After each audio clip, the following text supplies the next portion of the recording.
Bupati Aceh Besar Mawardi Ali menyampaikan laporan keterangan pertanggungjawaban atau LKPJ tahun anggaran 2021 dalam rapat paripurna ke-6 masa persidangan ke-11 DPRK Aceh Besar pada Selasa 8 Maret 2022 di Kota Janto. Dalam sidang yang dipimpin langsung Ketua DPRK Aceh Besar Iskandar Ali, Bupati Aceh Besar Mawardi Ali menyampaikan pemerintah Kabupaten Aceh Besar memiliki target 5 tahun pertumbuhan ekonomi Aceh Besar mencapai pada 5,02%. Namun di penghujung 2019 saat pandemi melanda, target tersebut turun menjadi 0,31% pada tahun 2021, serta mempengaruhi turunnya pertumbuhan ekonomi secara drastis menjadi 3,77% dari angka tahun 2019 yaitu 4,02%.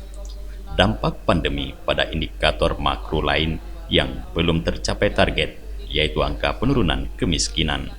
Pada tahun 2017 hingga 2019, penurunan angka kemiskinan pada tren yang baik sesuai dengan target pemerintah Aceh Besar setiap tahun menurunkan angka kemiskinan pada angka 1% setiap tahunnya. Pemerintah Aceh Besar telah menurunkan angka kemiskinan dari 15% menjadi 13%.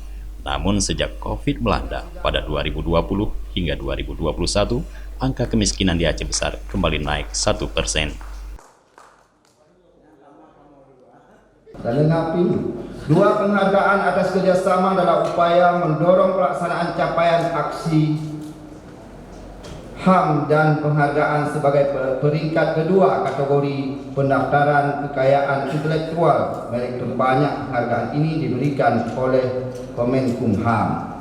3 penghargaan bergensi sebagai Kepala Daerah Inovasi KRI 2021 di bidang percepatan vaksinasi yang berdampak pada sektor pendidikan, perekonomian daerah, dan pengentasan kemiskinan.